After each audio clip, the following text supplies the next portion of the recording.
Salam sejahtera, selamat beraktivitas kembali. Semoga hari ini jauh lebih baik daripada hari kemarin. Berkat Tuhan berkelimpahan dalam kehidupan kita. Kita merenungkan firman Tuhan, kita baca dari Keluaran pasal 12 ayat 29 sampai 51. Maka pada tengah malam Tuhan membunuh tiap-tiap anak sulung di tanah Mesir. Anak sulung Firaun yang duduk di tahtanya sampai kepada anak sulung orang tawanan yang ada dalam liang tutupan beserta segala anak sulung hewan. Lalu bangunlah Firaun pada malam itu bersama semua pegawainya dan semua orang Mesir. Dan kedengaranlah seruan yang hebat di Mesir sebab tidak ada rumah yang tidak kematian. Lalu pada malam itu dipanggilnyalah Musa dan Harun, katanya, "Bangunlah, keluarlah dari tengah-tengah bangsaku, baik kamu maupun orang Israel. Pergilah beribadah kepada Tuhan seperti katamu itu. Bawalah juga kambing dombamu dan lembu sapimu seperti katamu itu. Tetapi pergilah dan mohonkanlah juga berkat bagiku."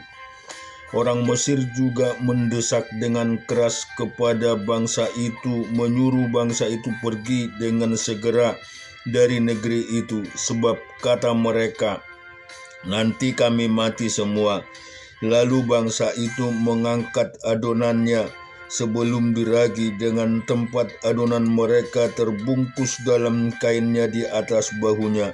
Orang Israel melakukan juga seperti kata Musa. Mereka meminta dari orang Mesir barang-barang emas dan perak serta kain-kain.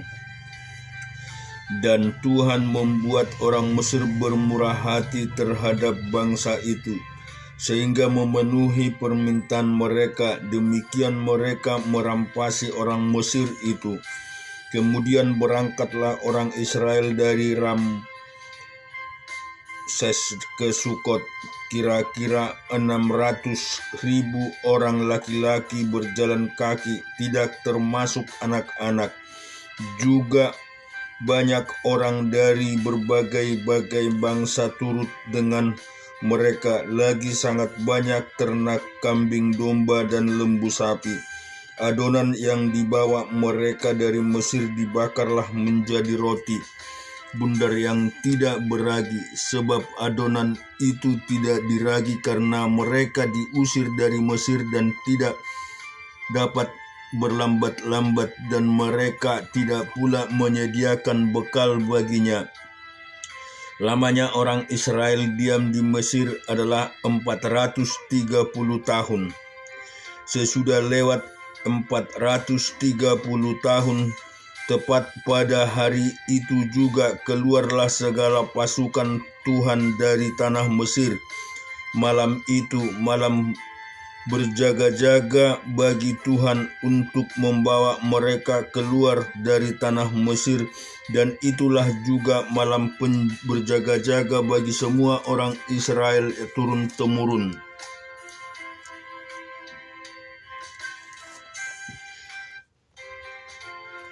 Untuk kemuliaan Tuhan. Berfirmanlah Tuhan kepada Musa dan Harun, "Inilah ketetapan mengenai Paskah, tidak seorang pun dari bangsa asing boleh memakannya.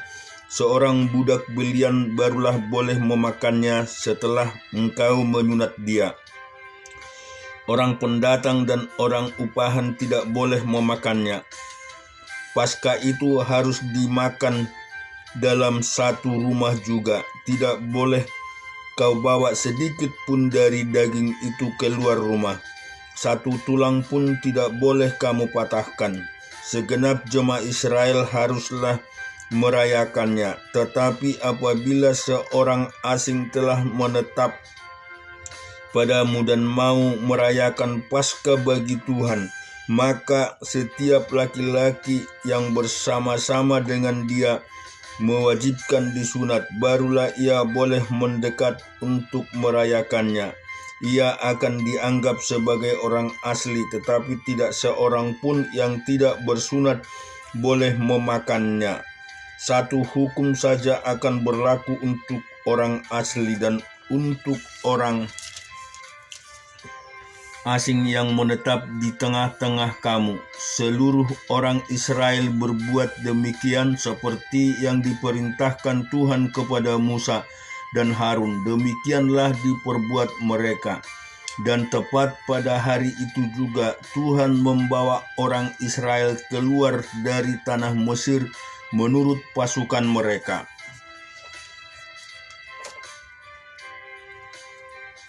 Kita juga baca di Esra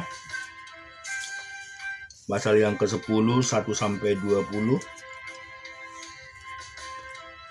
Sementara Esra berdoa dan mengaku dosa sambil menangis dengan bersujud di depan rumah Allah, berhimpunlah kepadanya jemaah orang Israel yang sangat besar jumlahnya, laki-laki, perempuan, dan anak-anak. Orang-orang itu menangis keras-keras.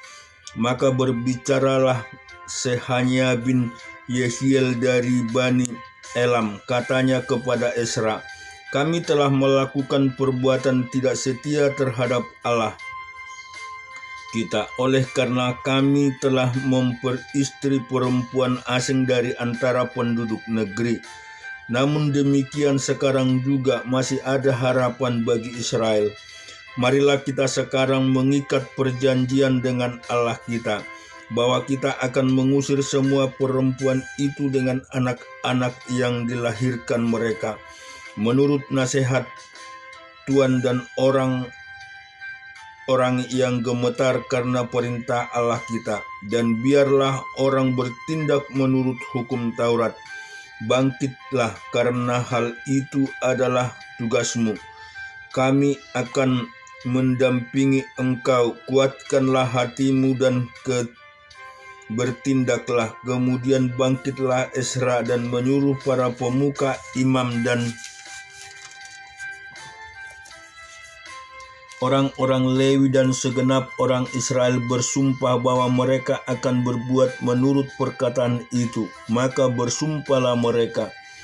Sesudah itu Esra pergi dari depan rumah Allah menuju bilik Yohanan bin Eliasib, dan di sana ia bermalam dengan tidak makan roti dan minum air, sebab ia berkabung karena orang-orang buangan itu telah melakukan perbuatan tidak setia.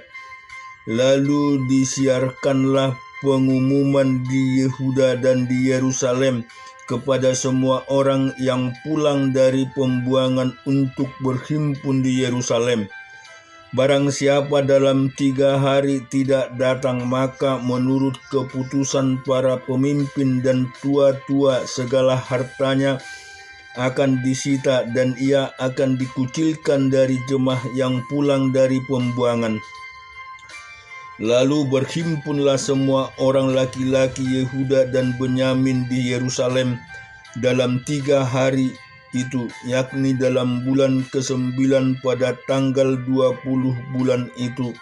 Seluruh rakyat duduk di halaman rumah Allah sambil menggigil karena perkara itu dan karena hujan lebat. Maka bangkitlah Imam Esra lalu berkata kepada mereka, kamu telah melakukan perbuatan tidak setia karena kamu memperistri perempuan asing, dan dengan demikian menambah kesalahan orang Israel. Tetapi sekarang mengakulah di hadapan Tuhan Allah nenek moyangmu, dan lakukanlah apa yang berkenan kepadanya, dan pisahkanlah dirimu dari penduduk negeri dan perempuan-perempuan asing itu. Lalu seluruh jamaah menjawab dan berseru dengan suara nyaring, sesungguhnya adalah kewajiban kami melakukan seperti katamu itu. Tetapi orang-orang ini besar jumlahnya dan sekarang musim hujan sehingga orang tidak sanggup lagi berdiri di luar. Lagi pula pekerja itu bukan perkara sehari dua hari. Karena dalam hal ini kami telah banyak melakukan pelanggaran. Biarlah pemimpin-pemimpin kami bertindak mewakili jemaah seluruhnya. Maka setiap orang di kota-kota kami yang memperistri perempuan asing harus datang menghadap pada waktu-waktu tertentu, dan bersama-sama mereka para tua-tua dan para hakim di tiap-tiap kota, sampai murka Allah kami yang menyala-nyala karena perkara ini dijauhkan dari kami. Hanya Yonatan bin Asel dan Yahya bin Tikwa berdiri menentang perkara itu, disokong oleh Mesulam dan Sabetai orang Lewi itu. Tetapi mereka yang pulang dari pembuangan melakukannya. Maka Imam Esra memilih beberapa orang kepala-kepala kaum keluarga masing-masing untuk kaum keluarganya semua dengan namanya disebut. Pada hari pertama bulan ke-10 mereka bersidang untuk menyelidiki perkara itu, dan mereka menyelesaikan segala urusan mengenai orang yang memperistri perempuan asing itu pada hari pertama bulan pertama.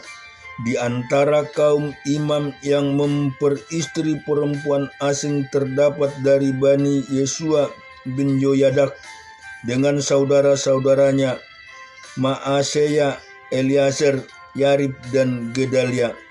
Dengan memegang tangan mereka itu berjanji akan mengusir istri mereka, dan mereka mempersembahkan seekor domba jantan dari kawanan kambing domba sebagai korban penebus salah karena kesalahan mereka.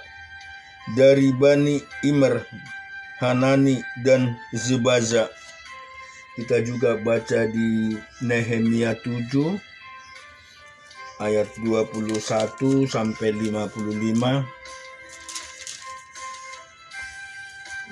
Bani Ater yakni Bani Hizkia 98 orang, Bani Hasum 328 orang, Bani Ezai 324 orang, Bani Arib 112, Bani Gibeon 95 orang, orang-orang Bethlehem dan Netopa 188 orang, orang-orang Anatot 128 orang, orang-orang Bet Asnawer 42 orang, orang-orang Kiryat Yarim, Kepira, dan Betrot 743 orang, orang-orang Rama dan Gaba 621 orang, orang-orang Mika 122 orang, orang-orang Betel dan Ai 123 orang, orang-orang dari Nebo yang lain 52 orang, Bani Elam yakni Elam yang lain 1254 orang, Bani Harim 320 orang, orang-orang Yeriko 345 orang, orang-orang Lot, Hadid, dan Ono 721 orang, Bani Sena 3.930 orang. Inilah para imam. Bani Yedaya yakni kaum keluarga Yesua 973 orang, Bani Emer 1052 orang, Bani Pasur 1247 orang, Bani Harim 1017 orang, yakni inilah orang-orang Lewi Bani Yesua, yakni Bani Kedemiel dan Bani Hodewa 74 orang. Inilah para penyanyi Bani Asap 148 orang. Inilah para penunggu pintu gerbang Bani Salum Bani Ater, Bani Talmon, Bani Akub, Bani Hatita, Bani Sobai 138 orang. Inilah para budak di bait Allah, Bani Ziha, Bani Hesupa, Bani Tabot, Bani Keros, Bani Sia, Bani Padon, Bani Lebanon, Bani Habaja, Bani Salami, Bani Hanan, Bani Gideol, Bani Hamar, Bani Seaya, Bani Rezi, Bani Nakot, Bani Hajam, Bani Uza, Bani Habakuk, Bani Hakupa, Bani Harhur, Bani Balit, Bani Mehida, Bani Hasra, Bani Barkos, Bani Sisera, Bani Tamah. Dan kita juga lanjutkan pembacaan firman Tuhan di Perjanjian Baru, Markus 10 ayat 17 sampai 52. Orang kaya sukar masuk kerajaan Allah. Pada waktu Yesus berangkat untuk meneruskan perjalanannya, datanglah seorang berlari-lari mendapatkan dia dan sambil bertelup di hadapannya, ia bertanya, "Guru yang baik, apa yang harus kuperbuat untuk memperoleh hidup yang kekal?" Jawab Yesus, "Mengapa kau katakan aku baik? Tak seorang pun yang baik selain daripada Allah saja. Engkau tentu mengetahui segala perintah Allah. Jangan membunuh, jangan berzina, jangan mencuri, jangan mengucapkan saksi dusta, jangan mengurangi hak orang, hormatilah ayahmu dan ibumu." Lalu kata orang itu kepadanya, "Guru, semuanya itu telah kuturuti sejak masa mudaku." Tetapi Yesus memandang dia dan menaruh kasih kepadanya, lalu berkata kepadanya, "Hanya satu lagi kekuranganmu. Pergilah, juallah apa yang kau miliki dan berikanlah itu kepada orang-orang miskin, maka engkau akan beroleh harta di surga. Kemudian datanglah kemari dan ikutlah aku." Mendengar perkataan itu ia menjadi kecewa, lalu pergi dengan sedih sebab banyak hartanya. Lalu Yesus memandang murid-muridnya di sekelilingnya dan berkata kepada mereka, "Alangkah sukarnya orang yang beruang masuk ke dalam kerajaan Allah." Murid-muridnya tercengang mendengar perkataannya itu. Tetapi Yesus menyambung lagi, "Anak-anakku, alangkah sukarnya masuk ke dalam kerajaan Allah. Lebih mudah seekor unta melewati lubang jarum daripada seorang kaya masuk ke dalam kerajaan Allah." Mereka makin gempar dan berkata seorang kepada yang lain, "Jika demikian, siapakah yang dapat diselamatkan?" Yesus memandang mereka dan berkata, "Bagi manusia hal itu tidak mungkin, tetapi bukan demikian bagi Allah, sebab segala sesuatu adalah mungkin bagi Allah." Berkatalah Petrus kepada Yesus, "Kami ini telah meninggalkan segala sesuatu dan mengikut Engkau." Jawab Yesus, "Aku berkata kepadamu, sesungguhnya setiap orang yang karena Aku dan karena Injil meninggalkan rumahnya, saudaranya laki-laki atau saudaranya perempuan, ibunya atau bapaknya, anak-anaknya atau ladangnya, orang itu sekarang pada masa ini juga akan menerima kembali 100 kali lipat. Rumah saudara laki-laki, saudara perempuan, ibu, anak dan ladang sekalian pun disertai berbagai penganiayaan, dan pada zaman yang akan datang ia akan menerima hidup yang kekal. Tetapi banyak orang yang terdahulu akan menjadi yang terakhir, dan yang terakhir akan menjadi yang terdahulu." Yesus dan murid-muridnya sedang dalam perjalanan ke Yerusalem, dan Yesus berjalan di depan murid-murid merasa cemas, dan juga orang-orang yang mengikut dia dari belakang merasa takut. Sekali lagi Yesus memanggil ke-12 muridnya dan ia mulai mengatakan kepada mereka apakah yang akan terjadi atas dirinya. Katanya, sekarang kita pergi ke Yerusalem dan Anak Manusia akan diserahkan kepada imam-imam kepala dan ahli-ahli Taurat, dan mereka akan menjatuhi dia hukuman mati, dan mereka akan menyerahkan dia kepada bangsa-bangsa yang tidak mengenal Allah, dan ia akan diolok-olokkan, diludahi, disesah, dan dibunuh, dan sesudah 3 hari ia akan bangkit. Lalu Yakobus dan Yohanes, anak-anak Zebedeus, mendekati Yesus dan berkata kepadanya, "Guru, kami harap supaya engkau kiranya mengabulkan suatu permintaan kami." Jawabnya kepada mereka, "Apa yang kamu kehendaki aku perbuat bagimu?" Lalu kata mereka, "Perkenankanlah kami duduk dalam kemuliaan-Mu kelak, yang seorang lagi di sebelah kananmu dan yang seorang lagi di sebelah kirimu." Tetapi kata Yesus kepada mereka, "Kamu tidak tahu apa yang kamu minta. Dapatkah kamu meminum cawan yang harus kuminum dan dibaptis dengan baptisan yang harus kuterima?" Jawab mereka, "Kami dapat." Yesus berkata kepada mereka, "Memang kamu akan minum cawan yang harus kuminum dan akan dibaptis dengan baptisan yang harus kuterima. Tetapi hal duduk di sebelah kananku atau di sebelah kiriku, aku tidak berhak memberikannya. Itu akan diberikan kepada orang-orang bagi siapa itu telah disediakan." Mendengar itu, ke-10 murid yang lain menjadi marah kepada Yakobus dan Yohanes. Tetapi Yesus memanggil mereka lalu berkata,